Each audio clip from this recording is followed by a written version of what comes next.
Rosemary, está con su micrófono encendido. Ahora sí, perfecto. Bien, les decía, el impuesto a las transacciones, hemos dicho, es un impuesto en cascada, es un impuesto plurifásico porque se aplica en todas las etapas de producción, distribución y comercialización de bienes y o servicios. Hemos dicho, por esta acumulación se produce en el impuesto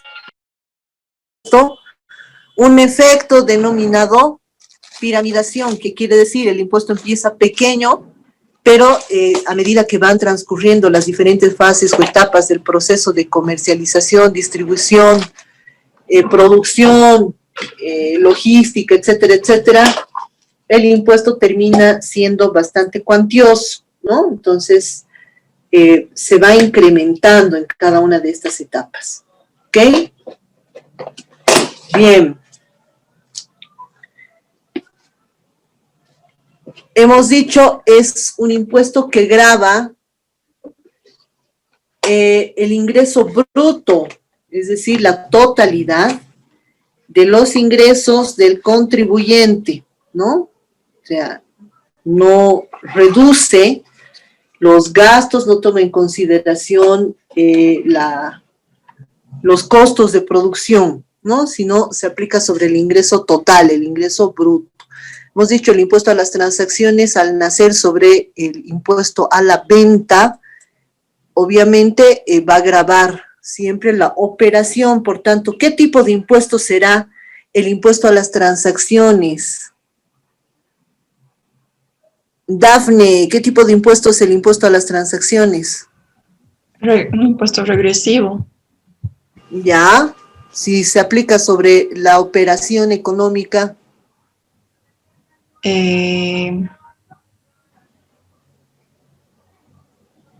Sobre la operación económica, un impuesto Sí. periódico. No. Grover, ¿está por ahí?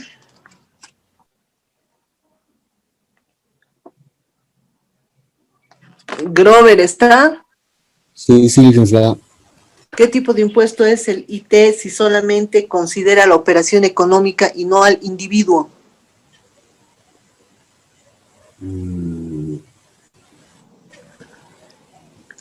No, es un impuesto. Es un impuesto real, ¿dicen? No, no es real.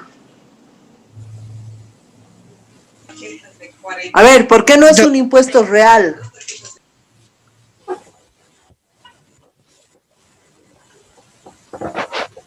¿Por qué no es un impuesto real el IT? A ver.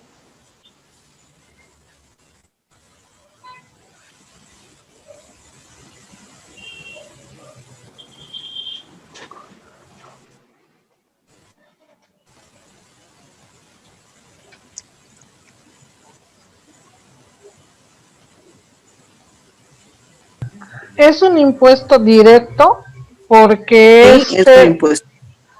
porque prácticamente va recae sobre los costos, sobre la mercadería, sobre la venta de la mercadería. En realidad no recae sobre la mercadería, ¿no? Perdón, no recae sobre la mercadería, pero recae sobre el consumidor, que al final lo paga la empresa que va a vender. No, en ese caso sería indirecto. Está bien, es un impuesto directo, pero exacto, ¿por qué es directo? Pero el IT es directo, exacto. ¿Por qué es directo el IT? ¿A quién le graba? Al contribuyente. ¿Y quién es el contribuyente? El sujeto pasivo, el que está vendiendo. El vendedor, muy bien. Ahora, ¿por qué no es real? ¿Sobre qué aplican los impuestos reales? A ver.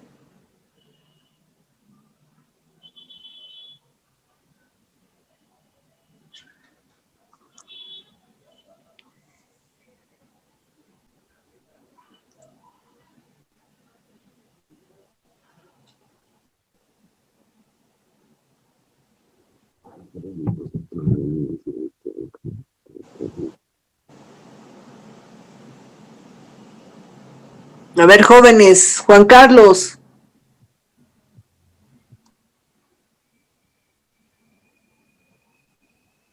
Juan Carlos, ¿por qué el impuesto a las transacciones no es real? Ah, no está. Rosemary Soria. Doctora, porque son impuestos reales cuando graba la tenencia de propiedades. Según la característica que tenga el bien, se paga el impuesto.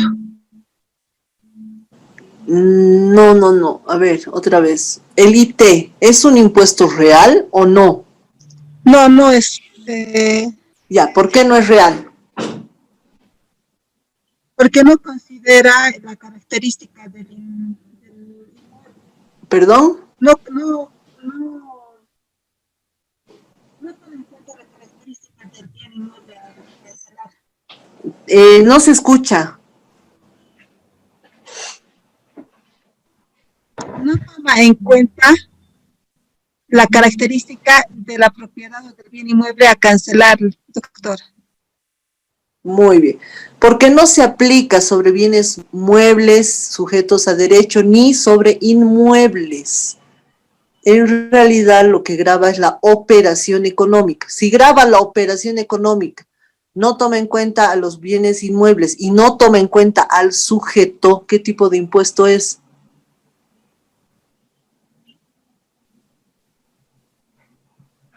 Objetivo y regresivo.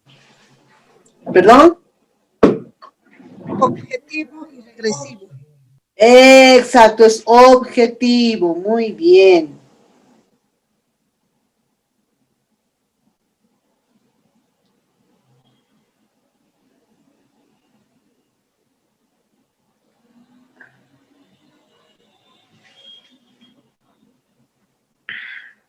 Ya, ¿qué más? ¿Cuál es otra característica del IT? A ver.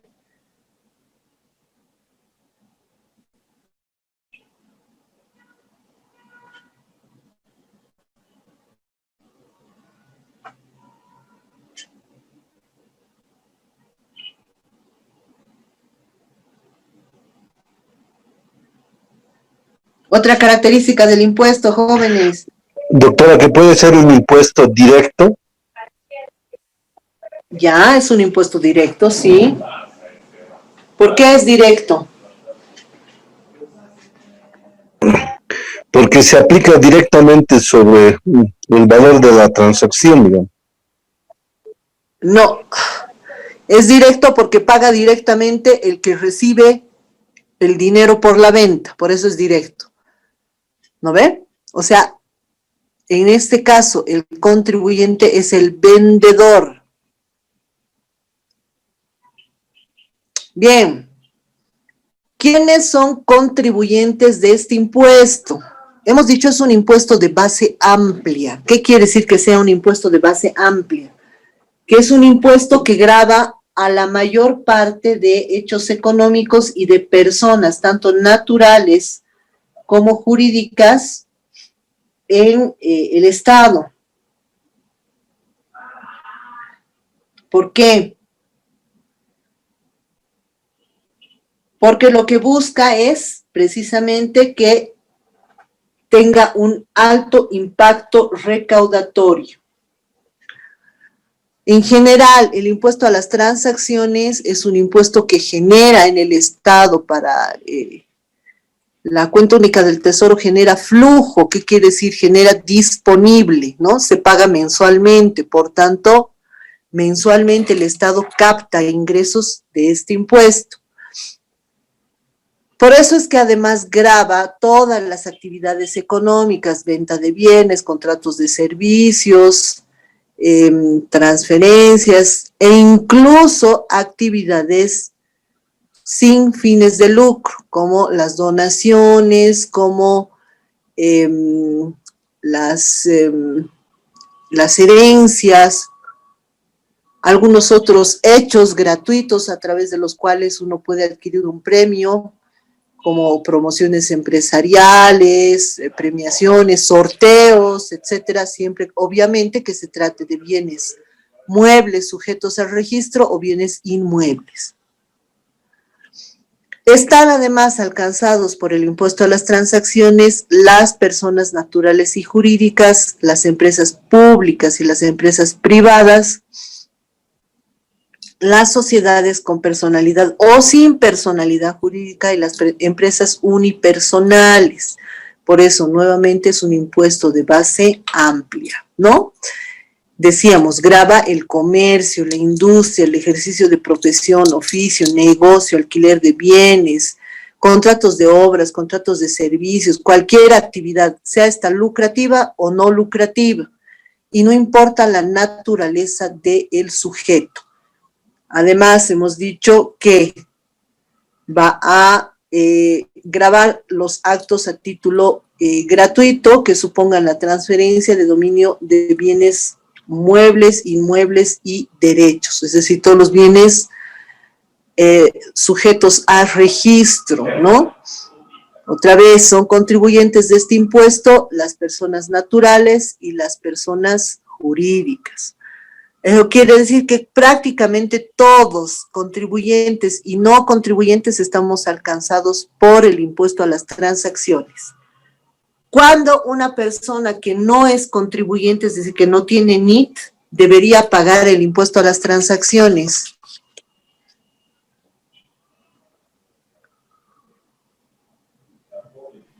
¿Por transferencia de bienes?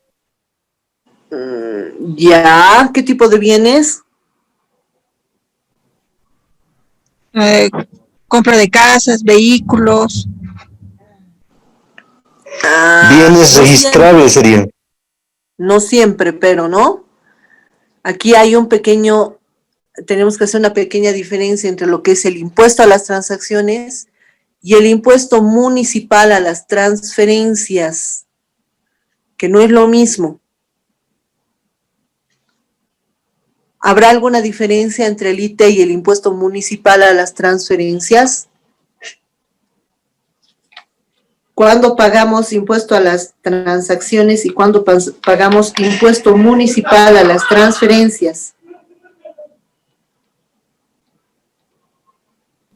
A las transacciones sería por la venta de un bien o servicio y pagamos el impuesto a la alcaldía por la transferencia de un bien inmueble.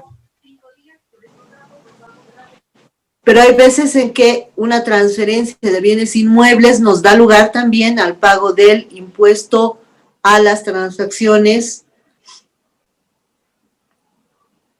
Pero cuando esto es cuando es una venta.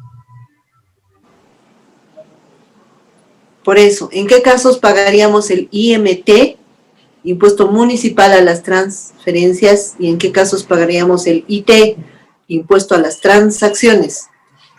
Doctora, el IMT se paga cuando se realiza la venta de un bien mueble, de un bien inmueble en todo caso. Y se paga el IT cuando se tratan de transferencias de bienes registrables a título gratuito. No siempre, jóvenes, por eso les estoy preguntando. Cuando se paga el IT, cuando es primera venta y cuando es el rubro de la empresa, es decir. Exacto. ¿Qué querrá decir primera venta y rubro de la empresa?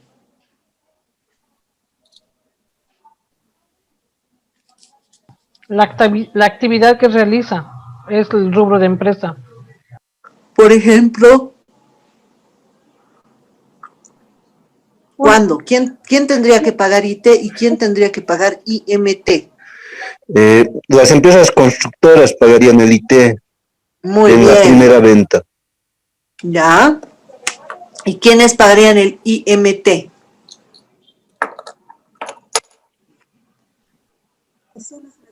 Los que compramos en los departamentos.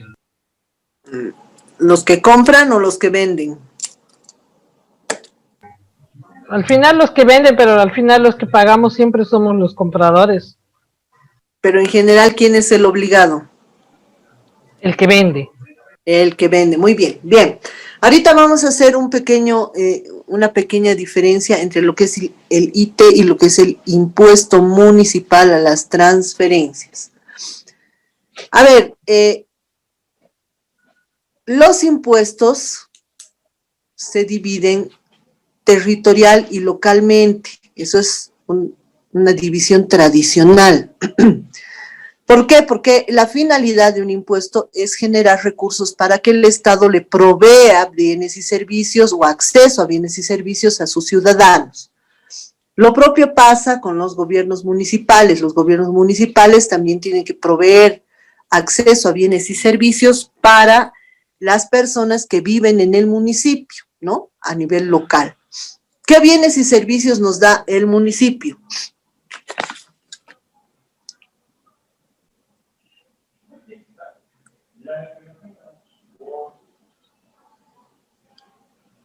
¿Qué bienes y servicios nos da el municipio, compañeros? Valeria.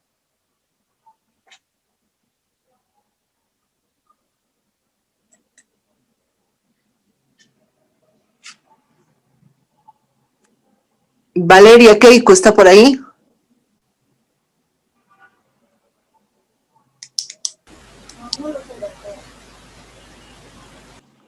Valeria.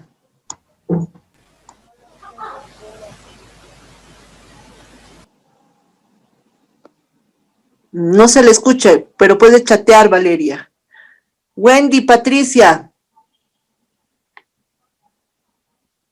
Sí.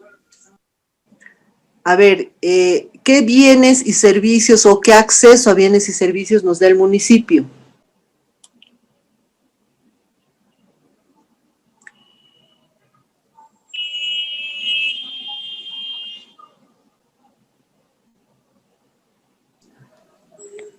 Bueno, acceso sería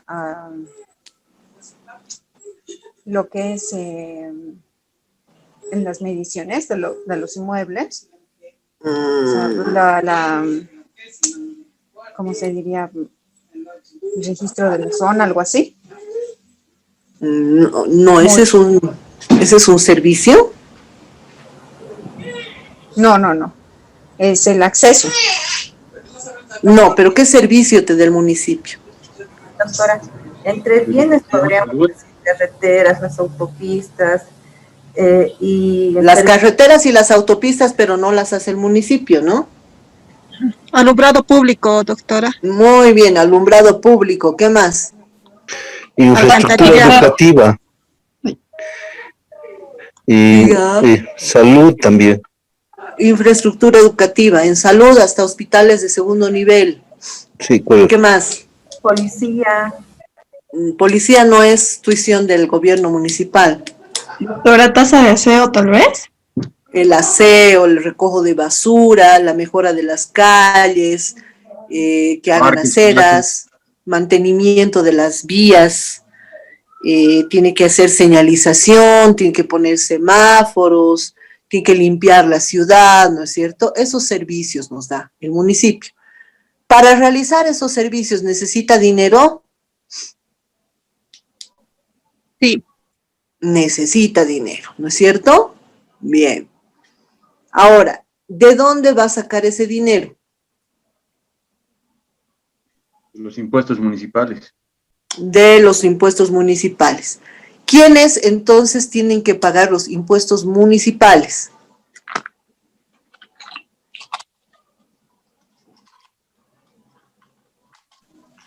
Todos aquellos que tienen un bien inmueble, ¿no? Los que viven en la jurisdicción del municipio, ¿no? No solamente los que tienen un bien inmueble. Los que tienen vehículos, por ejemplo, en el municipio, o los que ejercen una actividad económica en el municipio a través de las patentes también, ¿no? Bien, ahora, ¿qué pasa cuando una persona natural no contribuyente vende su casa, su departamento o su terreno en el municipio?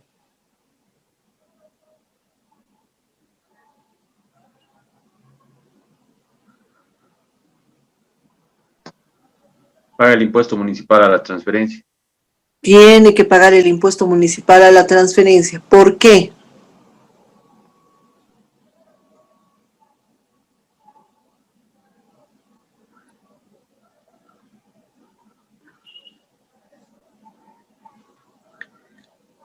Edwin, ¿por qué tendrías que pagar el impuesto municipal a la transferencia si vendes tu departamento o tu terreno?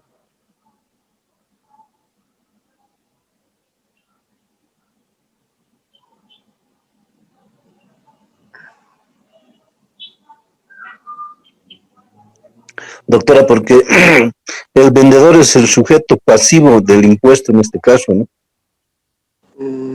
Ya, pero no tanto porque evidentemente el que recibe el dinero es el que está obligado a pagar el impuesto, se supone, porque él es el que está generando el ingreso. Pero más que eso, porque se supone que este inmueble se ha valorizado gracias al municipio, ¿no? Te ha dado alumbrado público, te ha dado recojo de basura, limpieza de calles, mejora de vías, acceso, no sé,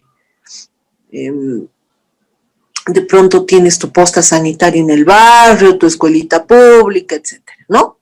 Por eso es que uno tiene que pagar al municipio. Pero no todos tienen que pagar al municipio porque hay algunos que ya están constituidos como contribuyentes del Estado, ¿no? ¿Quiénes? Las inmobiliarias, las empresas constructoras, los comisionistas que venden vehículos, las empresas que importan vehículos para su venta, todos ellos están alcanzados por el impuesto a las transacciones, ¿no? Porque además se entiende que ellos están haciendo primeras ventas y porque además dentro de su rubro de operaciones ya está incluido el impuesto a las transacciones, entonces ya son sujetos del impuesto a las transacciones. Mientras que el impuesto municipal a las transferencias grava sobre todo a las personas que viven en una jurisdicción municipal porque se benefician de los servicios que el municipio nos brinda, ¿no? ¿Cuáles servicios? Recojo de basura, mejora de vías, señalética, iluminación de calles, ese tipo de servicios que de alguna manera valorizan los bienes inmuebles de nuestra propiedad. ¿Hasta ahí se entiende? Sí. Sí. Ya. Por tanto, no es lo mismo el impuesto municipal a las transferencias que el impuesto a las transacciones.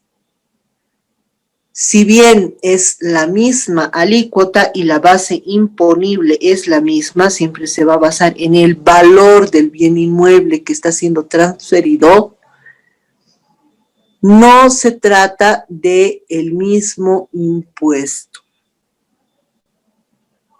En el caso de transferencias de bienes inmuebles o bienes muebles sujetos a registro, vale decir, vehículos, el impuesto es instantáneo. ¿Qué quiere decir? Se da la venta y nace el impuesto. En el caso de las ventas que realizan las empresas comerciales, el impuesto es periódico, tienen que pagar cada mes. Hasta ahí, ¿se entiende? Sí. ¿Alguna duda?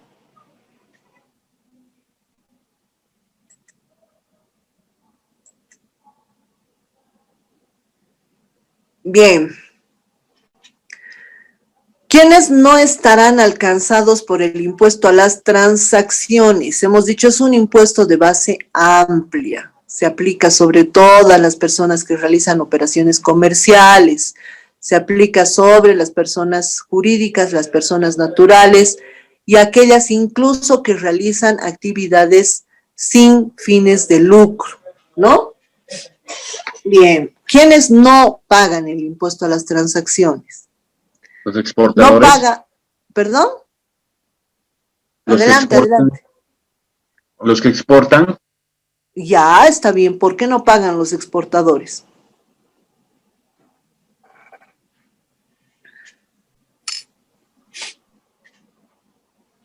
Doctora, por el principio de neutralidad impositiva, debido a que no se puede exportar los impuestos, ¿no? Ya. Más que por el principio de neutralidad impositiva, es un principio de territorialidad, ¿no es cierto?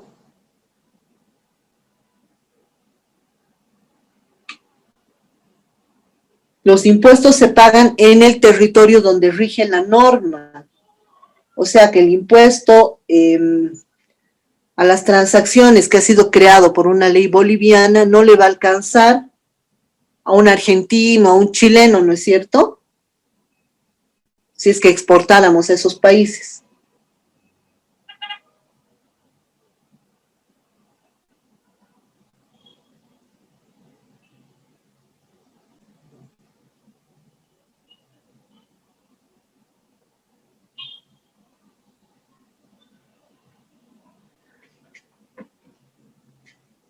¿Es así o no es así? ¿Qué dice el principio de neutralidad impositiva?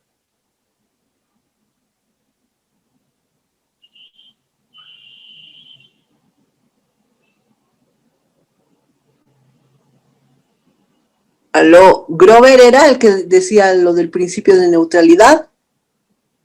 No, fui yo, Simón Candia. Ah, Simón. ¿Qué Sí, establece el principio de neutralidad, por favor?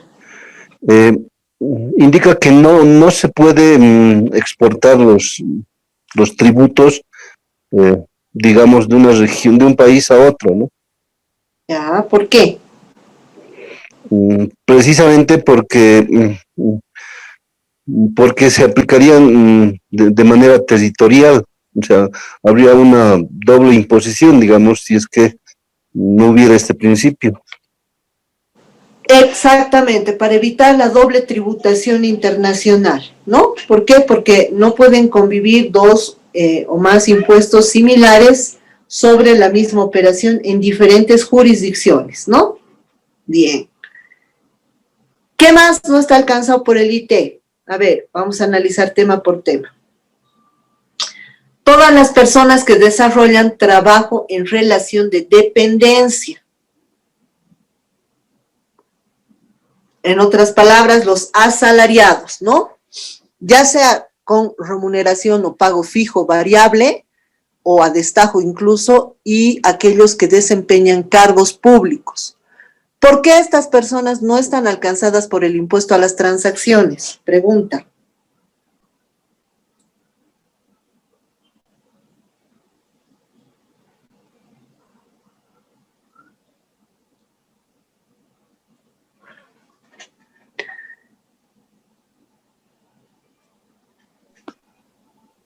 Shirley, Gemio.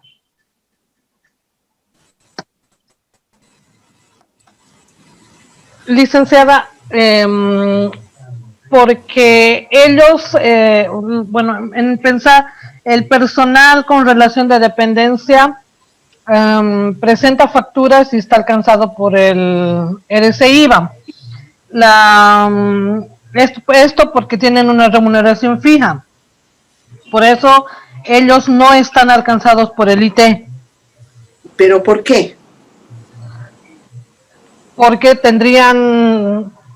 ellos no son vendedores, porque ellos son los consumidores. En realidad, porque el impuesto a las transacciones no es un impuesto a la renta, no es de tipo subjetivo, es un impuesto objetivo que grava la venta. Entonces, el objeto del impuesto no es gravar la renta de las personas. El salario fijo o variable o el ejercicio de cargos públicos da un salario que tiene que ver con la renta personal, ¿no? Que tiene otra naturaleza. Por eso es que no están alcanzados aquellas personas que tienen un sueldo, salario, ya sea fijo, variable, a destajo, o que desempeñen cargos públicos.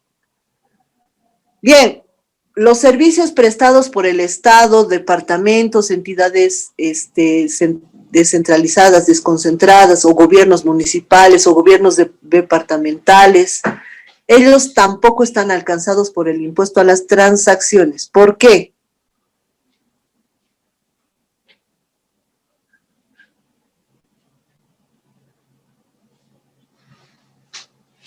Si, por ejemplo, nosotros vamos a sacar un certificado, por decir, del registro de abogados, vamos a pagar un monto, pero no, ese pago no está alcanzado por el impuesto a las transacciones. ¿Por qué será? Porque no es una venta lo que ellos efectúan, o sea, no es considerado como una venta. Ya, ¿cómo estaría considerado? Pero no sería como un servicio, sino como sobre algo que tendrían que dar una certificación, una fotocopia legalizada, algo así. Ellos no van a pagar prácticamente eso porque su actividad no es esa.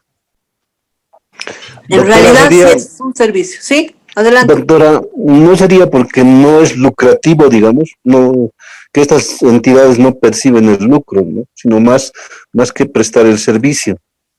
Exactamente. En realidad, el pago que reciben las entidades públicas está establecido a través de lo que son tasas administrativas que van a financiar el sostenimiento del servicio, es decir, uno va a pagar por lo que cuesta que te den esa información, que te den ese certificado, que te den esa copia legalizada o lo que fuera, ¿no? Por eso es que no está alcanzado por el IT, porque es un servicio no lucrativo y la entidad que está prestando ese servicio también es una entidad no lucrativa y de lo que se trata es de financiamiento del propio servicio, ¿no? O sea, no es que se está buscando generar un rédito, una utilidad, sino que eso tiene que financiar el sostenimiento del propio servicio. Bien. ¿Quiénes sí tendrían que pagar impuesto a las transacciones?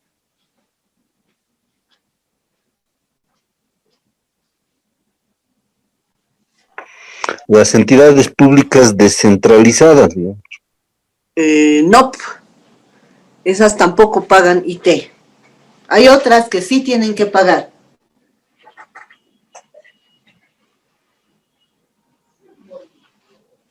Las empresas públicas. Exacto. ¿Por qué las empresas públicas tienen que pagar IT?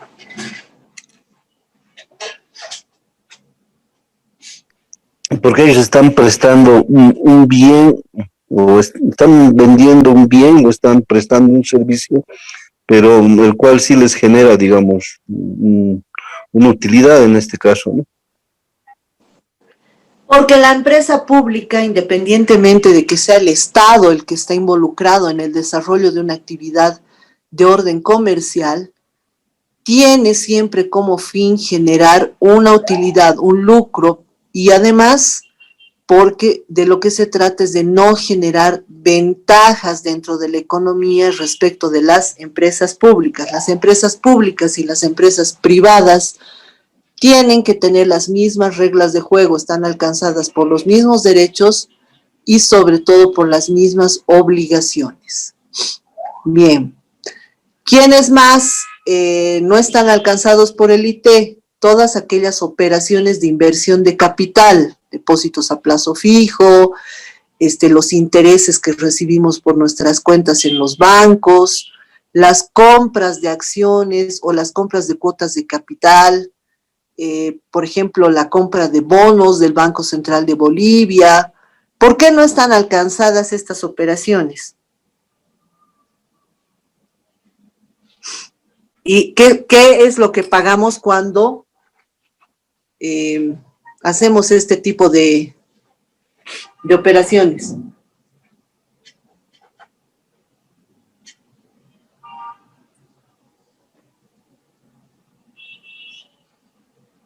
El RCIVA se paga cuando hacemos esas transacciones. Ya, ¿y qué es el RCIVA? A ver. Es el régimen complementario al impuesto al valor agregado. Ya. Pero ¿qué más o menos grava el RCIVA a diferencia del IT?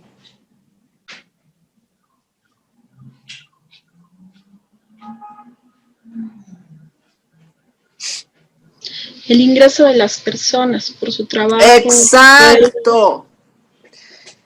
Lo que pasa es que cuando generamos o cuando nosotros hacemos operaciones de inversión de capital, recibimos intereses, compramos acciones, transamos en la bolsa, compramos bonos del Banco Central de Bolivia u otra actividad que nos genere intereses, nosotros estamos percibiendo una renta, ¿no? Por tanto, vamos a tener que aplicar un impuesto a la renta, no un impuesto a una operación económica, sino un impuesto a la renta. El impuesto a la renta, para este caso, cuando son personas naturales, es el régimen complementario al impuesto al valor agregado. Cuando se trata de empresas dedicadas a esta actividad, el impuesto aplicable es el impuesto a las utilidades de las empresas. Entonces, estas operaciones que van a generar una ganancia, un interés a través de la inversión de capital, está alcanzada por otro tipo de impuestos de corte y de orden subjetivo, ¿no? Mientras que el impuesto a las transacciones es un impuesto objetivo que grava la operación económica como tal. ¿Qué operación? La venta. ¿La venta de qué? De bienes, de servicios, las actividades económicas que supongan la transferencia de un bien, de un servicio o de cualquier tipo de naturaleza contra la contraprestación en dinero, ¿no? Bien. Vamos a hacer un breve breakcito de 5 minutos para tomar un cafecito, por favor. Y enseguida seguimos.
Buenas, buenas, volvemos.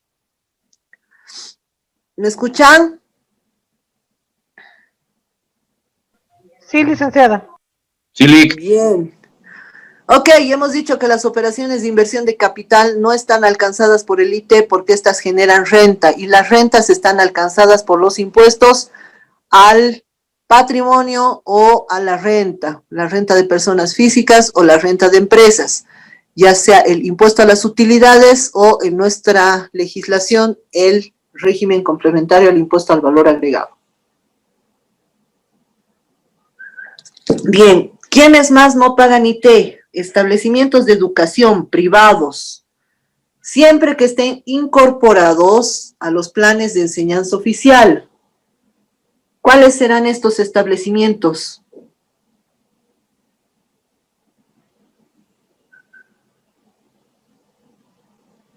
¿Cuáles serán estos establecimientos de educación privados? A ver.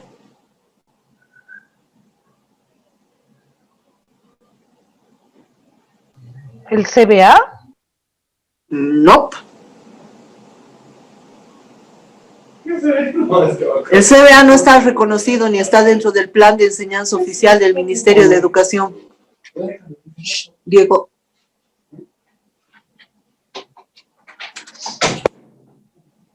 ¿Qué establecimientos de educación estarán incorporados a la enseñanza oficial del Ministerio de Educación? ¿Universidades privadas? No. Las universidades privadas están reguladas por el Ministerio de Educación, pero ellas sí pagan IT. ¿Los colegios particulares, doctora? Exactamente, los establecimientos de educación primaria y secundaria, ¿no? Los colegios particulares. ¿Por qué no pagan IT estos colegios? A ver.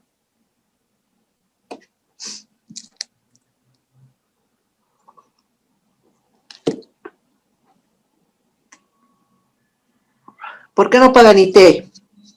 ¿Cuál puede ser la razón para que no paguen el impuesto a las transacciones?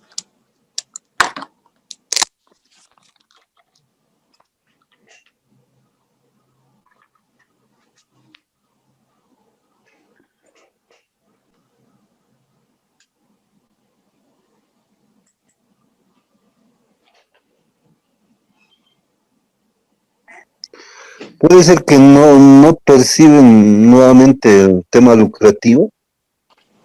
No, más bien ellos sí, los establecimientos de educación, por supuesto que tienen la finalidad de lucro, ¿no?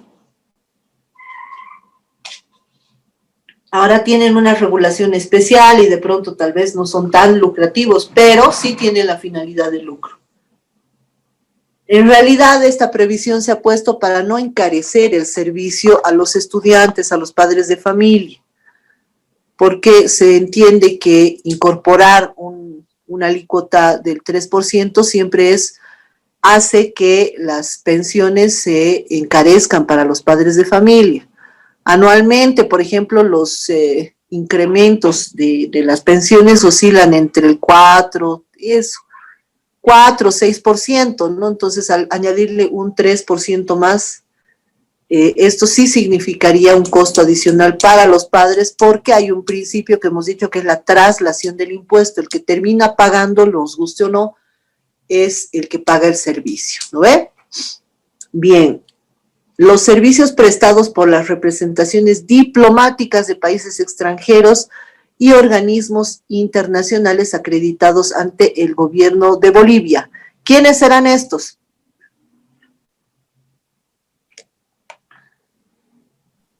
¿Embajada? ¿Ya? ¿Qué servicios nos dan las embajadas?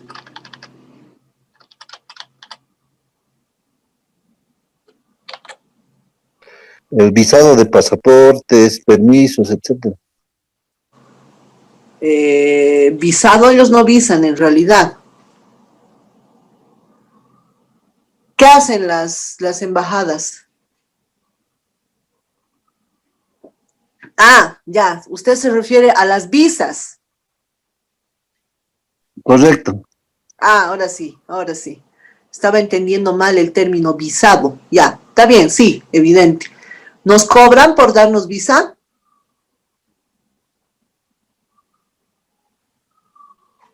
¿O es un servicio gratuito? No, hay que pagar un arancel o algo así.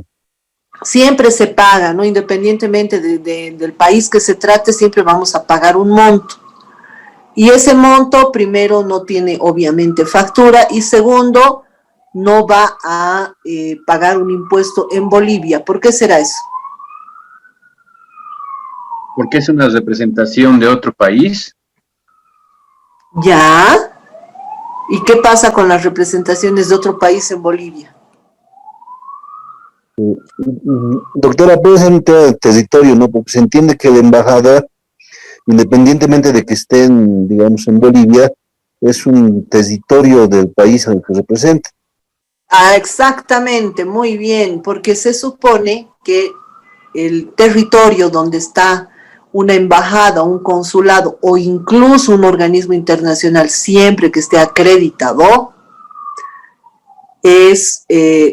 corresponde a un territorio extranjero que representa la bandera del consulado o de la delegación diplomática, ¿no? Entonces, en ese territorio extranjero, por una ficción normativa, nuestra ley boliviana no se aplica la norma de la bandera, ¿no?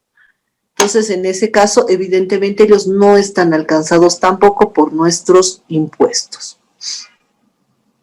Bien.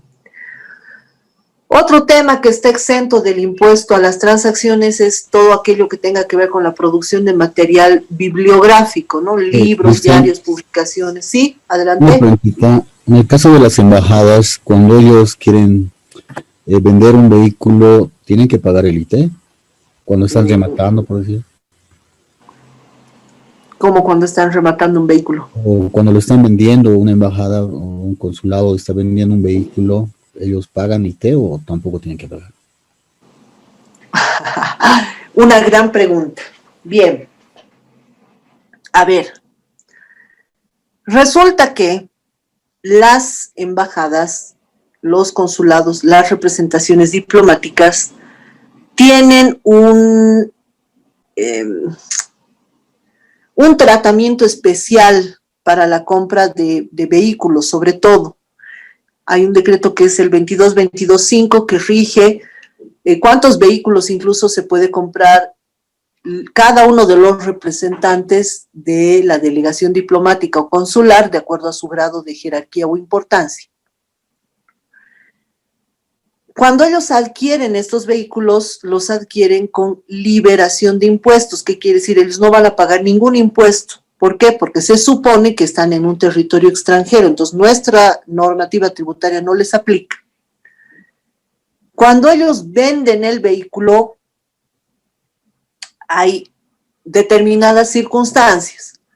Si ellos venden antes del tiempo determinado por este decreto, ellos van a perder esta liberación impositiva, por tanto, se va a tener que cubrir la totalidad de impuestos, IVA, ICE, IT, sí, básicamente, impuesto al valor agregado, impuesto a consumos específicos, impuesto a las transacciones, ¿no? Pero cuando pasa cierto tiempo, que creo que son entre 4 y 5 años, ellos pueden hacer la transferencia bajo las mismas condiciones de que han recibido, es decir, no tendrían que añadir el impuesto, ¿no?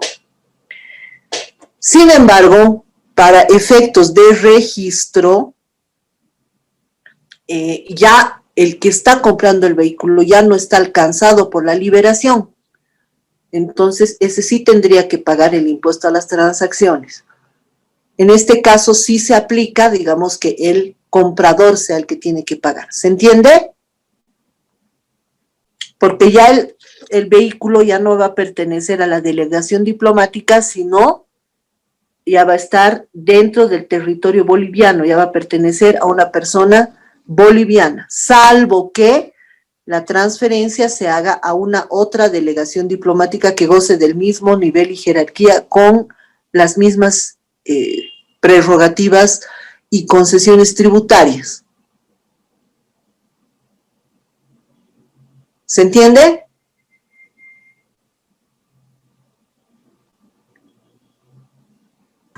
Sí, doctora. ¿Se ha entendido? ¿Quién hizo la pregunta?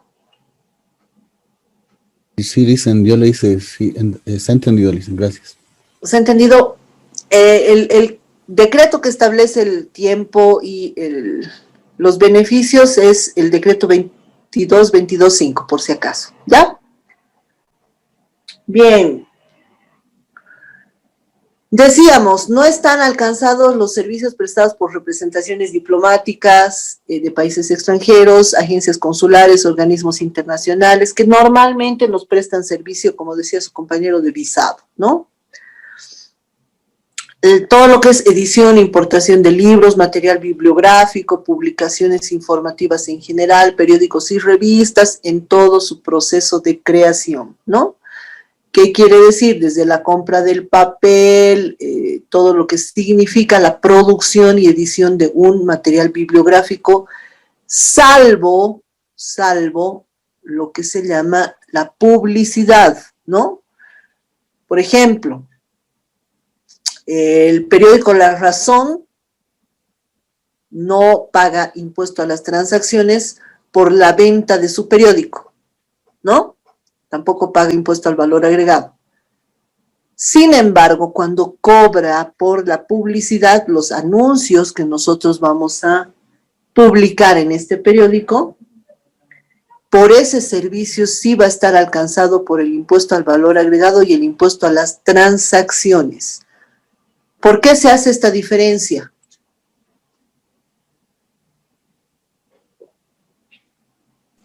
Por la ley del libro y la lectura de los...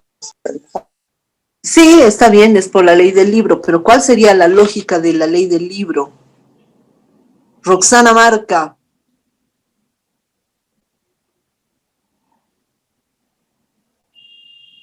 Roxana, ¿está por ahí?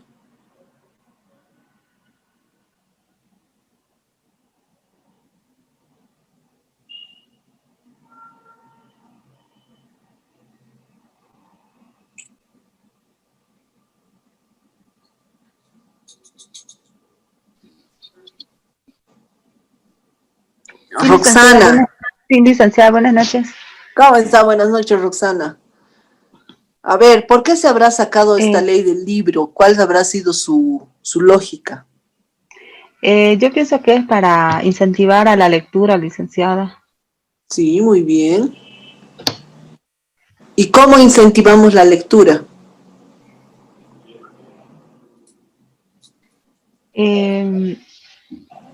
Tal vez en que el precio no sea muy elevado al no pagar el impuesto. Exacto. Que los precios sean accesibles a la gente, al público en general. Muy bien. Pero eso no tiene nada que ver con el proceso de publicidad de estas publicaciones. O sea, en general, todas las publicaciones se patrocinan a través de lo que se llama publicidad.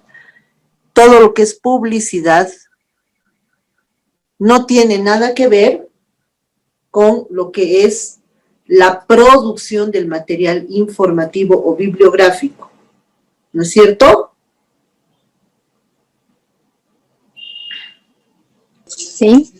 La publicidad permite generar ya un excedente que está fuera del alcance de lo que implica material de bibliográfico, de lectura u otros, ¿no es cierto?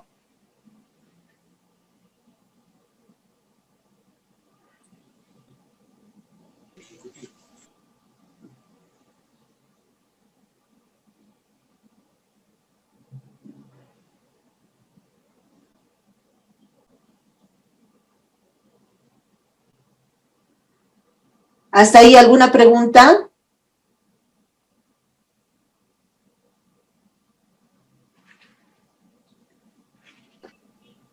No, listen.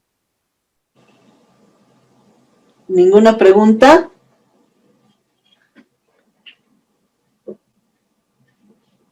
¿Alguna duda?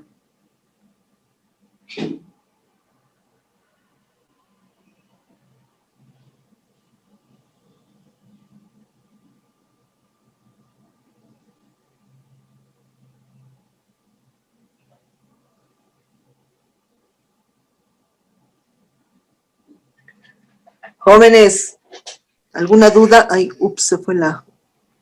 Licenciado, doctora, una consulta. Cuando se trata, por ejemplo, de importación de servicios, digámoslo así, por ejemplo, una empresa que hace producir un clip comercial en el exterior, lo reproduce en Bolivia, ¿cómo grabaría, digamos, el Estado a ese servicio? ¿O se asume que el servicio sea prestado en territorio extranjero, por lo tanto no estaría grabado en Bolivia? Muy buena pregunta, eso lo vamos a ver en el impuesto a las utilidades, porque en general está grabado eso por lo que se llama remesas al exterior. Y si uno ha hecho un contrato con una empresa y va a recibir un producto, el pago, mejor dicho, tiene que retener el 12.5% como importe por remesas al exterior. Ahí estaría el pago del impuesto, pero no tiene que ver con el impuesto a las transacciones, sino con el pago a la renta. ¿Se entiende? Sí. Ok. Finalmente, ¿qué no está alcanzada? La compra-venta de minerales, metales, petróleo, gas natural, derivados, todo lo que se llaman commodities. ¿Por qué? Porque se entiende que el precio de estos commodities no lo determina el vendedor, no lo determina el comprador, lo determina el mercado internacional. Por tanto, no se puede desnaturalizar el precio aplicando un impuesto y el otro motivo es justamente el principio de neutralidad, que el precio no debe ser afectado por un componente exógeno que viene a ser el impuesto, ¿no?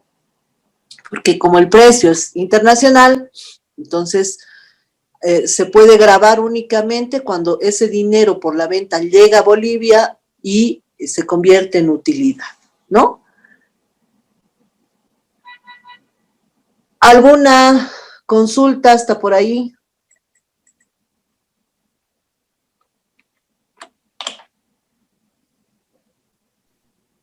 Doctora, una consulta. ¿Solamente los establecimientos que dan clases de primaria y secundaria están exentos del ITE? Sí. ¿O es que hay algunos otros como alguna otra universidad o instituto que están exentos? No en realidad, porque solamente los establecimientos de educación primaria y secundaria están dentro de los planes y programas aprobados por el Ministerio de Educación. Las universidades no están dentro de los planes y programas aprobados por el Ministerio de Educación. De hecho, cada universidad tiene una currícula propia.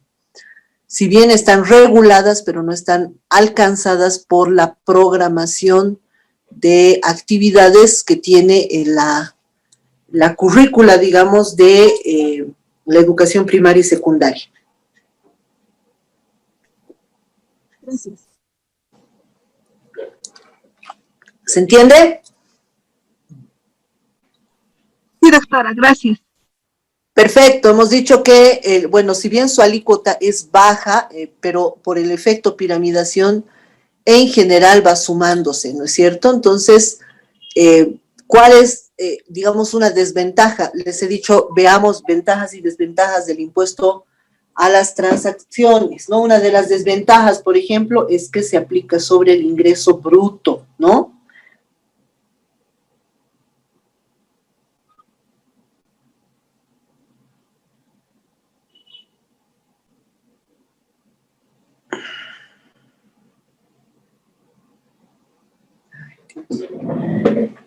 Entonces, aplicándose sobre el ingreso bruto, por supuesto que la recaudación es importante.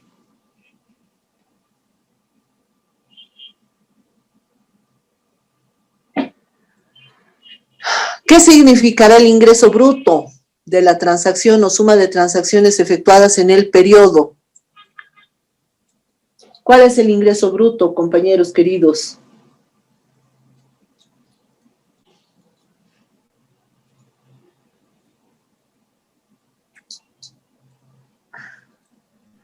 Aplica al 100% de la operación. Exactamente, ¿no? La totalidad de la operación, o sea, independientemente de que el costo de la operación haya sido elevado o que, digamos, la utilidad sea muy pequeña, ¿no? O sea, por eso es que es un impuesto regresivo, ¿no? Porque muchas veces se está capturando más el esfuerzo de los que menor utilidad genera. Bien, esta declaración es mensual, obviamente, y tiene su cruce de información a través de todo lo facturado en el impuesto al valor agregado, ¿no? Eso es muy importante. Obviamente, en el caso de los ingresos extraordinarios por transferencia, primeras transferencias o transferencias gratuitas, la declaración se tiene que presentar dentro de los 10 días de perfeccionado el hecho, ¿no? Pero en general, cuando estamos hablando de este impuesto a nivel periódico, se va a pagar mensualmente juntamente con la declaración del impuesto al valor agregado. ¿Por qué el impuesto al valor agregado va junto con el IT y por qué se controlan juntos?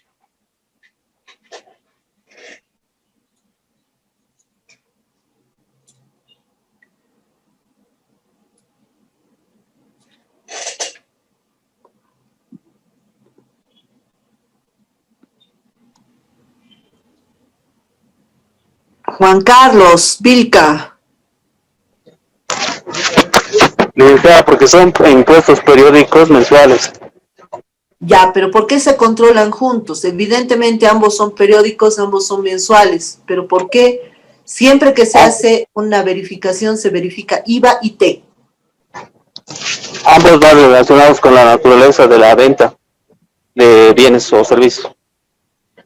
En realidad el IT no tiene mucho que ver con la naturaleza, ¿no? El IVA sí, el IT no tanto. Pero es relacionado con el ingreso. Ya. En general, queridos alumnos, todo lo que se genera por ingresos a partir del impuesto al valor agregado es base de la determinación de los otros impuestos. Por eso es importante la facturación. Porque a partir de la facturación vamos a ver el movimiento que ha generado la empresa. A partir de la facturación vamos a ver los gastos, los costos directos, indirectos. A partir de la facturación se va a ver cuál es el flujo de movimiento de la empresa. A partir de la facturación vamos a ver cuánto es el ingreso bruto, cuánto es la utilidad percibida por la empresa. Por eso es que la facturación es vital. No es que se controla facturación solamente por el impuesto al valor agregado.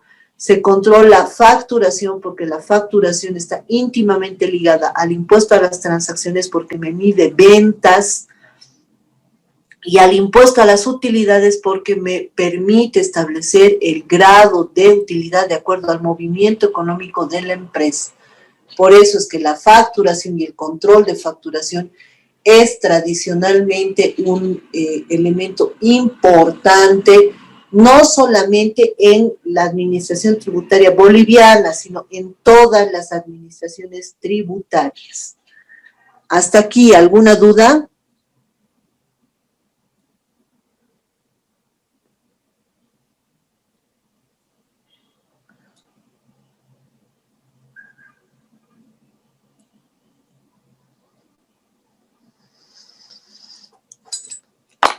Jóvenes, ¿alguna duda?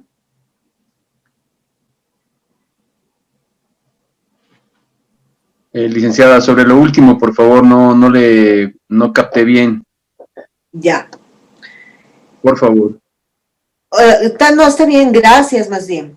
A ver, el registro primario de la actividad del comerciante está expresado en su facturación. ¿Ya? ¿Qué quiere decir? A partir de su facturación, yo voy a ver cuál es su flujo, es decir, cuánto vende al mes. Y si yo sé cuánto vende al mes, puedo llegar a saber cuánto va a ganar en un mes. Si yo sé cuánto vende al mes, puedo saber si su actividad es grande, es pequeña, es mediana. todos estos datos yo los obtengo desde la facturación, o sea, la factura es el documento más importante de la tributación. La factura me permite controlar este ingreso bruto que va a estar ligado al pago de impuesto a las transacciones. Por eso es que cuando un contribuyente no factura o factura mal o factura a medias, siempre va a terminar también defraudando en impuesto a las transacciones. ¿Por qué? Porque está reduciendo la base imponible de sus ventas brutas en el periodo. ¿Qué quiere decir? Si yo he vendido 1.000 bolivianos en este mes y solamente he facturado 500, solo voy a pagar IT por 500. Lo que quiere decir que estoy defraudando 500 bolivianos como base imponible del IT también, o sea, no solamente en IVA, sino en IT. Por eso es que siempre se controla impuesto al valor agregado más impuesto a las transacciones y siempre la base del control es la factura. Por eso decía que la administración tributaria, cuando controla todo lo que es facturación, está yendo, digamos, como que al origen de la buena o la mala declaración del contribuyente, ¿no? Todo se puede establecer a través de la factura, porque la factura es el primer documento que me va a permitir establecer si el contribuyente está pagando lo correcto o no. ¿Ahora sí se me entiende?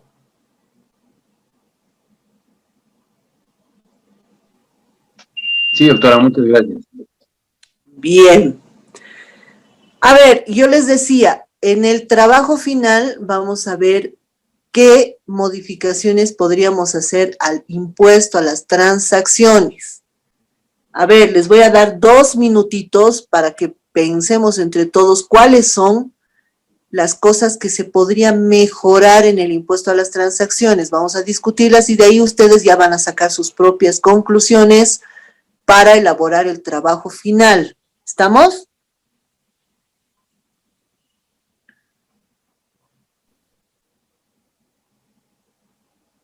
Jóvenes, ¿se entiende esta última instrucción? Sí, doctor. Ya, entonces 2 minutitos vamos a pensar y 10 minutos vamos a debatir un poquito en cuáles son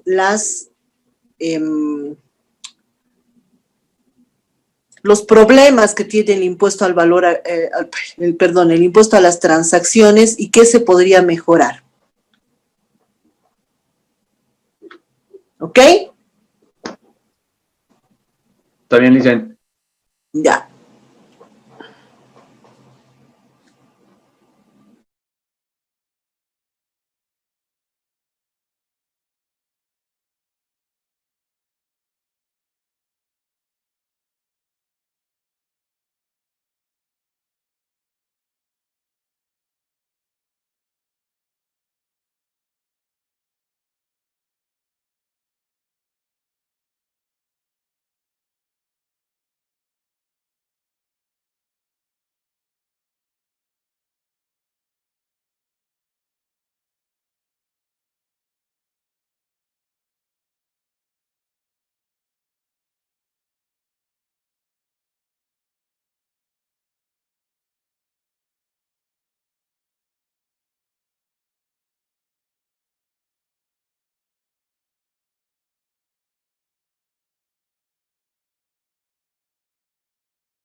Buenas, a ver. Dafne. Doctora, mi observación es con el tema del efecto piramidación.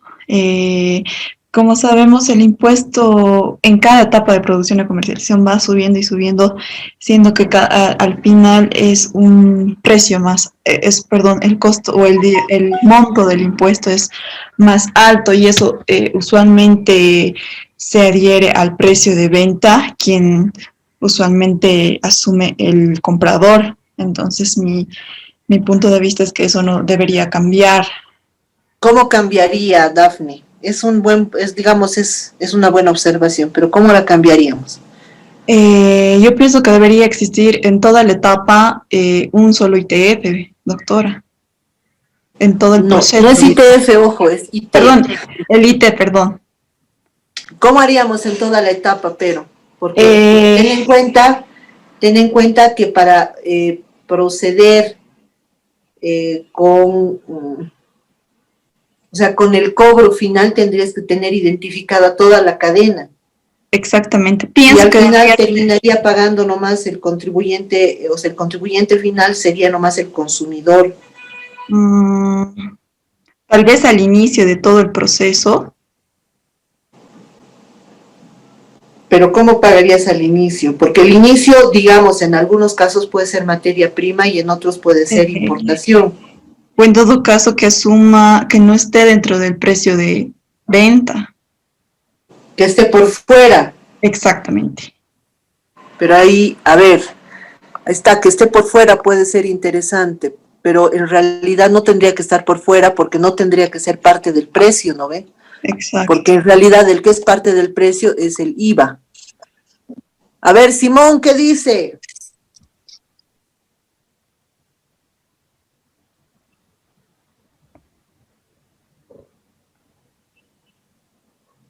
Simón, lo escucho.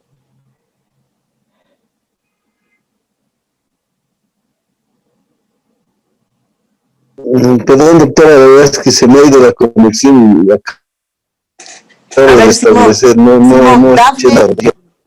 Dafne dice que para evitar el efecto piramidación, el impuesto debería ir por fuera del precio. ¿Qué opina?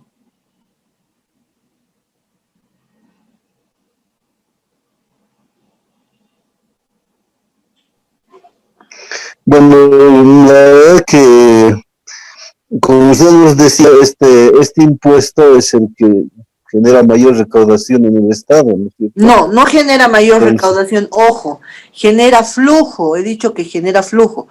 No es que genera mayor recaudación. Por si acaso, los impuestos que mayor recaudación generan son el IVA, en primer lugar, el IUE en segundo lugar y en tercer lugar el IT. Pero muy por debajo, lo que genera el IT es flujo, ¿qué quiere decir? Efectivo, ¿no? O sea, te da plata, en otras palabras. Okay. No genera una mala recaudación, genera una buena recaudación, pero digamos, no es el más importante siempre es el IVA. Pienso que independientemente de si está por fuera o por dentro, si la base de cálculo sigue siendo la misma, entonces el efecto sería el mismo, ¿no es cierto? Es que en realidad no tendría que estar por fuera ni por dentro, porque en realidad no es parte del precio, porque el impuesto a las transacciones se aplica al vendedor, no se aplica al comprador como el IVA. Ok. ¿No ve? Sí, doctor. Entonces, desde ese punto de vista, tal vez no sea posible aplicar una medida así. ¿Qué dice Edwin?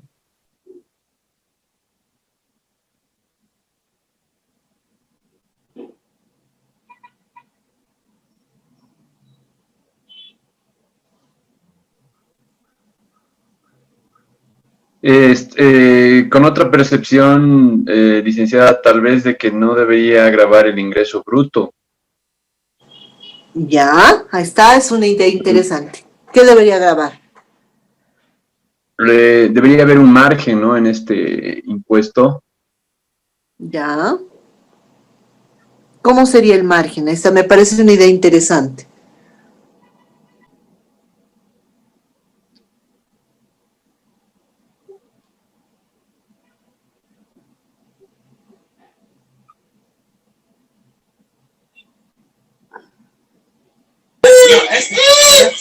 Doctora, quizás, bueno, tal vez con las opiniones que dijeron mis compañeros, sí, podría ser con estableciendo, digamos, la estructura del costo, digamos, sea del servicio, sea de un producto, y al finalizar, digamos, o al tener, digamos, el vendedor, digamos, tener cuánto le va a costar y cuánto quiere él sacar a su producto a la venta. Ahí tal vez al finalizar ese proceso se podría establecer recién la cuota del 3%, o sea, del IT, para que no sea muy elevado y no esté incluido quizás en el precio. Ahí está, es una idea interesante. Sin embargo, el tema es que en ese caso estaríamos frente a una alícuota adicional al impuesto a las utilidades, porque básicamente el impuesto a las utilidades funciona así.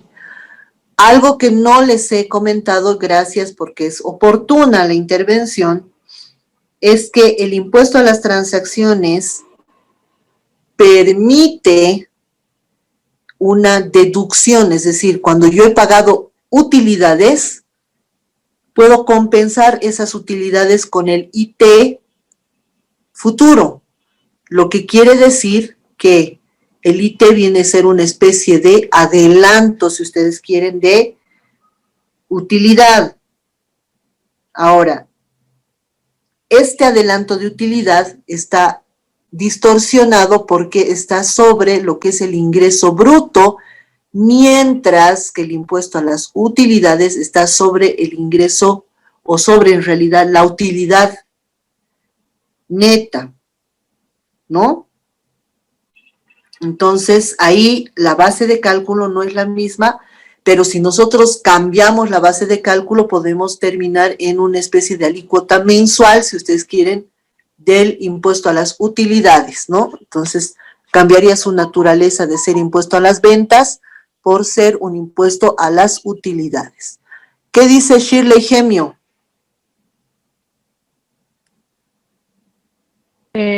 Licenciada, lo que yo cambiaría prácticamente del IT serían como dos cosas, dos propuestas. Uno, hacer de que el porcentaje sea menor para que así todas las empresas puedan facturar y puedan pagar el impuesto como corresponde, pero al mismo tiempo daría casi el mismo incentivo que están dando ahorita con al solicitar facturas y que puedan retener y decir, ok, las empresas que facturan de 0 a 1 millón van a tener también un porcentaje de descuento de un adicional del 1%, de 2 hasta, prácticamente con eso haríamos de que todas las empresas van a facturar prácticamente para poder llegar a pagar menos impuestos y al mismo tiempo regularizamos todo lo que es el sistema de facturación. Está bien, pero ahí sí yo tengo un pequeño, te hago una observación para que puedas mejorar tu propuesta. Resulta que tenemos nosotros la alícuota del impuesto al valor agregado más baja de Latinoamérica. Y resulta que eso no es un incentivo para que las personas facturen más, ¿no? No siempre reduciendo impuestos se logra mayor eficiencia, pero habría que ver un punto medio donde no sacrifiques mucha recaudación, trates de ampliar el proceso de facturación. Ojo que el ITE no está ligado al proceso de facturación. Hemos dicho, la factura nos sirve para calcular, pero no está necesariamente y directamente vinculada a la facturación, porque no nos olvidemos que el IT es impuesto directo a la venta, mientras que el IVA es impuesto indirecto al consumo, ¿no? Entonces ahí las bases son un poco distintas. Bien. Pero ahí, pero ahí, adelante. doctora, pero ahí prácticamente, ¿qué es lo que mayormente lo que piensan las empresas? A mí mi gerente me dice, ok, dime en qué podemos ayudar en bajar costos, gastos, reducción. Entonces yo le digo, bueno, que haciendo eso, lo que hacemos es tal vez hasta llegar a pagar más utilidad o menos utilidad, pero en Bolivia es el único país que prácticamente el pago a la renta o el IUE es luego recompensado con el IT. Es el único impuesto que no se considera en Bolivia un gasto, o prácticamente no lo consideramos un gasto, lo consideramos como un impuesto pagado por anticipado, que esto luego va a ser compensado con el IT. Entonces mi pensamiento era, mientras tú más llegues a pagar el IUE, vas a hacer más tu reducción al IT en los siguientes meses. Entonces ahí incentivaríamos prácticamente a que todas las empresas lleguen a facturar, que no digan, digamos, con factura es 100 y sin factura es 80, o sea, no, prácticamente llegar a una cultura de facturación que la empresa diga, por más de que me pida o no me pida factura, yo tengo que emitirla, aunque sea sin nombre, sin nada. Entonces las empresas están esperando, cualquier empresa está esperando de que usted diga mi factura.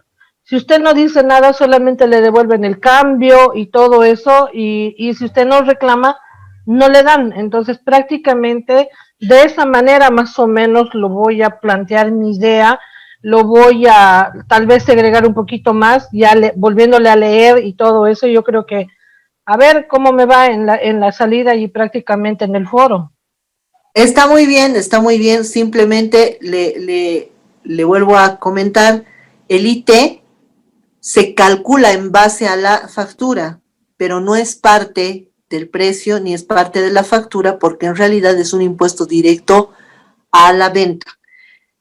Hay muchas otras cosas que se podrían mejorar, ¿no es cierto? De pronto una reducción de alícuota hay que pensarla por el tema de flujo, ¿no? O sea, es como cuando tú tienes en tu tienda, digamos, la tiendita de barrio, ¿qué es lo que vende todos los días?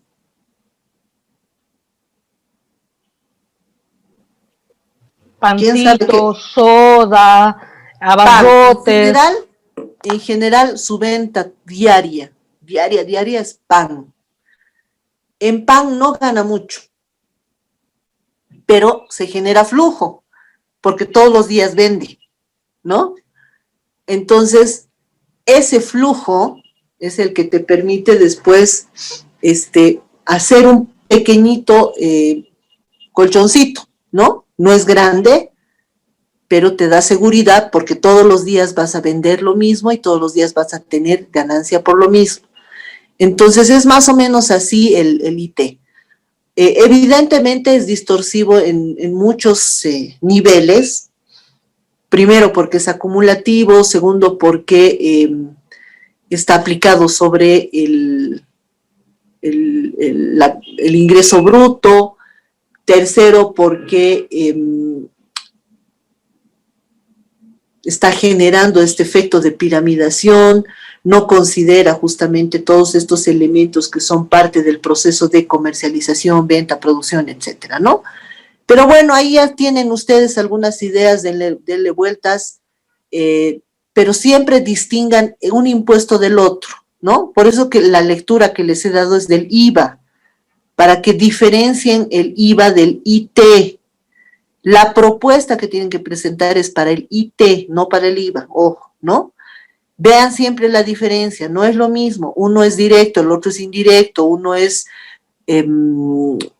a la venta, el otro es al consumo, uno tiene la posibilidad de descontar todo lo que es débito, crédito, el otro no.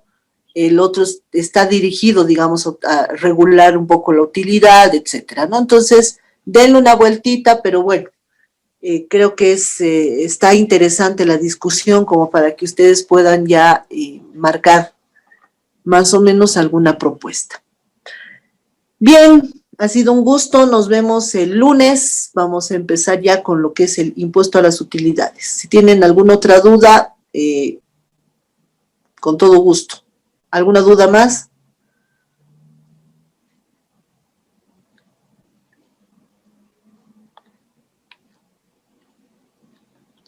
Bueno. Doctora, disculpe una consulta. Claro que sí, adelante. En años anteriores, cuando se podía compensar el impuesto a las utilidades, había posibilidad de actualizar conforme se estaba compensando, se podía actualizar el saldo del IUV. Entonces, pero desde hace unos 4 o 5 años ya no permiten la actualización del impuesto IUV que se compensa con el de transacciones. ¿Por qué viene a hacer esto? Como la actualización. En realidad siempre vas a poder actualizar el tributo. Lo que no se puede utilizar y actualizar son las pérdidas acumuladas. Eso es lo que ya no te permite la ley. No, me refiero, por ejemplo, yo he pagado el impuesto a las utilidades, digamos, 1.000. Por efecto del cambio de la UFB, a la fecha que yo estoy queriendo compensar con el de transacciones, yo tengo que mantener esos 1.000 que efectivamente se ha pagado. Anteriormente, el mismo formulario permitía la actualización por mantenimiento de valor. Entonces, pero ahora no lo permiten. Ahí está, eso es nuevo, porque en realidad deberían poder actualizar nomás, pues, o sea, en realidad es obviamente hasta que se agote, ¿no? Se debería actualizar hasta el día del pago. Pero me imagino que es una medida más que todo administrativa. Para la siguiente voy a revisar este tema. Ya, porque no tiene lógica, ¿no es cierto? Es que claro, en todo caso cuando es nomás es un crédito, deberías, sí. Claro, deberías nomás poder actualizar.